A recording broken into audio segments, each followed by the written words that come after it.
I'm loving this the NBA finals at the moment because it's bringing up a really fascinating contrast in approaches.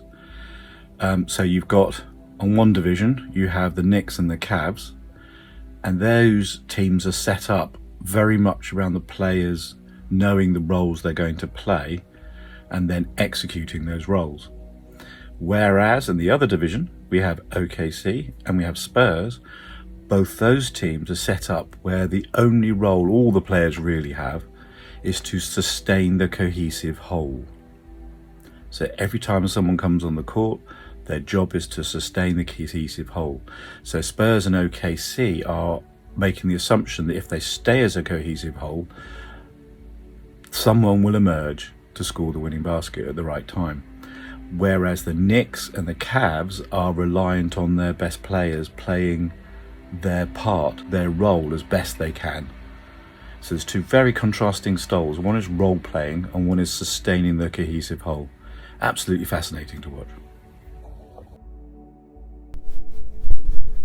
So here's a quick example of role playing. So we have James Harden, white number one. See how his team is just clearing out the way so they can have a one-on-one.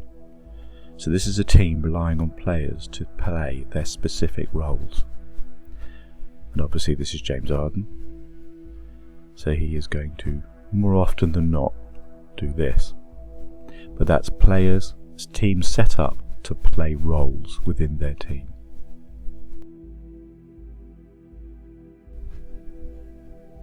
I know both these are very little examples, but it's trying to highlight the difference. So here's OKC and Spurs. Now you can see Spurs now are behaving as a cohesive whole because all the players are moving. They're all trying to give the player with the ball options as their own options dwindle. So you can see he's driving. See the two guys in the corner are now rotating. The guy under the hoop staying there. So he's got lots of different options. He chooses this one because the OK defense was keeping an eye on the two people rotating around the perimeter. That's a cohesive whole in operation.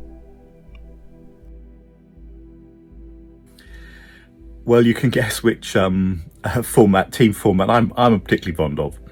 And of course it's the cohesive whole format. So I'm absolutely loving watching OKC and Spurs play at the moment.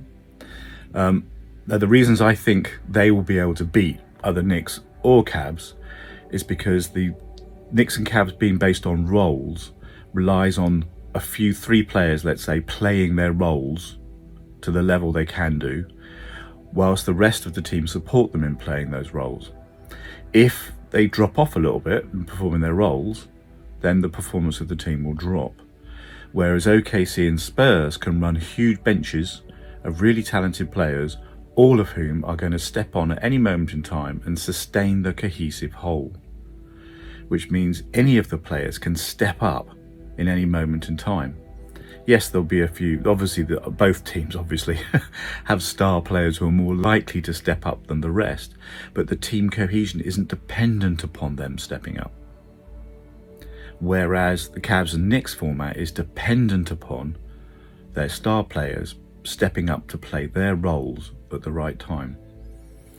So I think the cohesive whole format is much more resilient. It's much more able to find many different ways of winning and defending than the Knicks and Cavs format can. But it's going to be fascinating to watch, and I love how the two divisions have come up with completely different strategies for doing team play. Fantastic.